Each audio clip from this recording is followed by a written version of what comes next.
Chers maîtres, chers participantes et participants, bonjour. Je suis Dr Aïdra Mohamed, maître assistant en pharmacognosie à la faculté de pharmacie de l'Université des sciences, des techniques et des technologies de Bamako. Le travail que nous avons l'honneur de vous présenter aujourd'hui est intitulé Études pharmacognostique de Prosopis africana et Tamarindus indica, deux plantes utilisées dans la prise en charge de la dysfonction érectile au Mali. Ce travail est le fruit d'une thèse d'exercice en pharmacie que j'ai eu l'honneur de co-encadrer avec le professeur Wokia Sanogo. Pour bien mener cette présentation, nous allons suivre le plan que voici. Après une introduction suivie des objectifs, nous vous présenterons la méthodologie adoptée et avant de conclure, nous allons vous présenter les principaux résultats. En introduction, au Mali, il existe un grand recours aux tradipraticiens de santé pour la prise en charge de nombreuses maladies, dont la dysfonction érectile. Les résultats d'une étude ethnobotanique menée auprès des tradipraticiens de santé de l'association Tonne de Pénan de Bamako a permis de sélectionner Prosopis africana et Tamarindus indica, deux plantes utilisées dans la prise en charge de la dysfonction érectile. L'utilisation de ces deux plantes dans la prise en charge de la dysfonction érectile a été rapportée dans d'autres études ethnobotaniques réalisées au Mali. Ces deux plantes ont fait l'objet de nombreuses études qui ont démontré les activités antibactériennes, anti-inflammatoires et antioxydantes. Pour mettre au point un médicament traditionnel amélioré, il est nécessaire et important de déterminer les éléments de contrôle de qualité.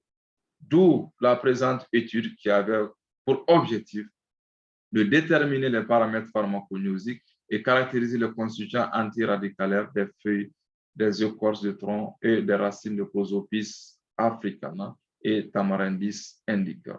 Pour atteindre ces objectifs, nous avons adopté la méthodologie suivante. Le matériel végétal était constitué des feuilles, des racines et des écorces de tronc de Prosopis africana et Tamarindus indica. Nous avons sur cette diapositive une image d'un pied de Prosopis africana et une image d'un pied de Tamarindus indica. Nous avons ainsi procédé à l'identification des caractères botaniques de la peau de chaque échantillon.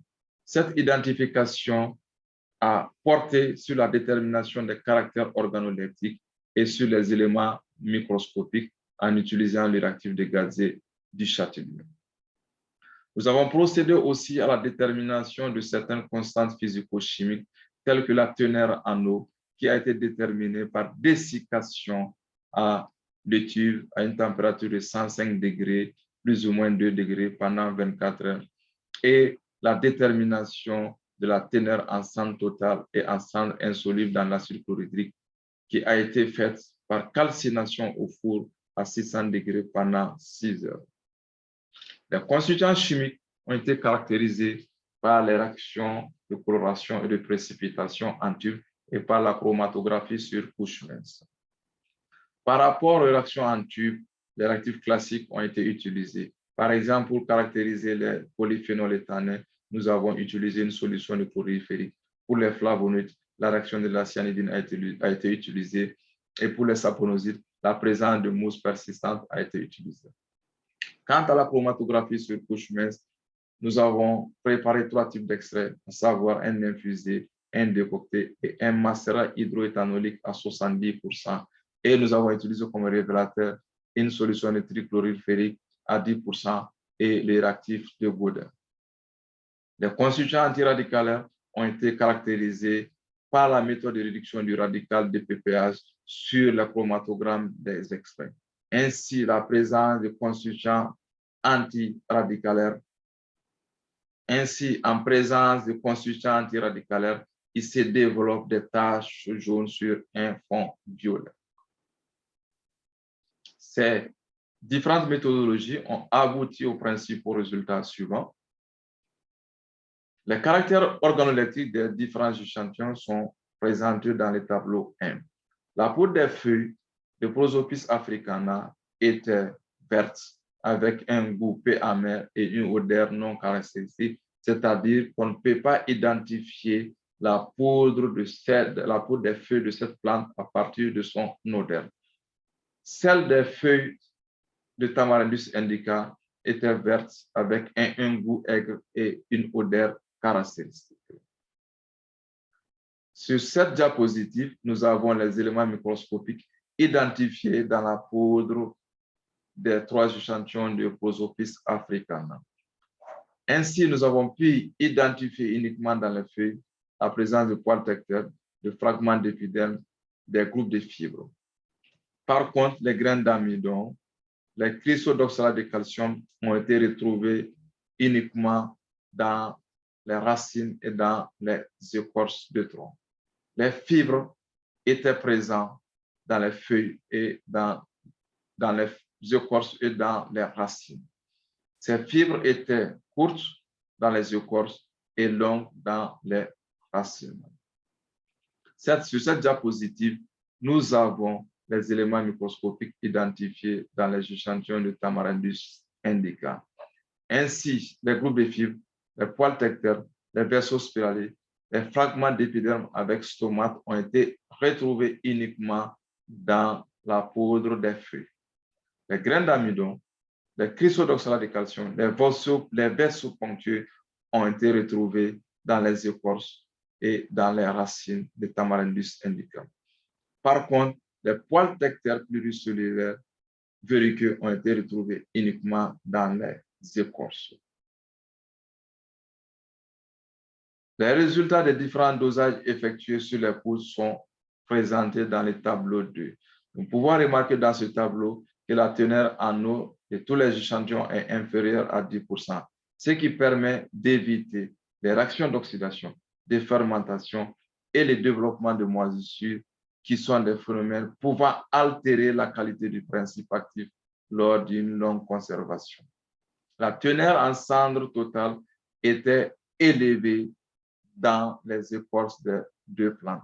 La teneur en cendres insolubles dans l'acide chlorhydrique était relativement faible dans tous les échantillons. Cela suggère une faible contamination de la poudre par le sable et la poussière. Les constituants chimiques caractérisés par les réactions en tube sont présentés dans le tableau 3. Les anthracénosides, les flavonoïdes et la tannine ont été retrouvés dans les 6 échantillons. La présence de certains de ces constituants a été confirmée par la chromatographie sur couche. Ainsi, sur cette diapositive, la figure 4 nous montre le chromatogramme des extraits de Prosopis africana révélé par une solution de FeSL3 à 10%. L'apparition de taches noirâtres ou brun verdâtres pourrait être due à la présence de polyphénols et tannines.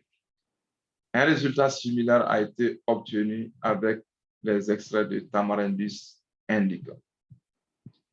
Sur cette diapositive, nous avons le chromatogramme des extraits de Prosopis africana révélé avec le réactif de Godin. L'apparition des taches rouges pourrait être due à la présence de composés polyphénoliques et des taches jaunes pourraient être dues à la présence des flavonoïdes. Un résultat similaire a été obtenu avec les extraits de Tamarindus indica. Les extraits ont démontré une activité anti-radicalaire de PPH qui s'est manifestée par l'apparition de taches jaunes sur un fond violet, avec une meilleure activité pour les extraits de Prosopis africana. Des travaux antérieurs ont déjà démontré l'activité antiradicalaire des extraits de ces 2 plantes. Cette activité antiradicalaire pourrait être bénéfique dans la prise en charge de la dysfonction érectile, car il a été démontré que le stress oxydatif joue un rôle dans la pathogénèse de la dysfonction érectile. En conclusion, les extraits des feuilles, des écorces et des racines de Prosopis africana et de Tamarindus indica sont riches en substances antiradicalaires qui peuvent contribuer à la prise en charge de la dysfonction érectile et justifier leur indication traditionnelle. En perspective, il s'agira d'approfondir les travaux sur les échantillons de Prosopis africana qui semblent contenir plus de constituants antiradicalaires. Je vous remercie pour votre attention.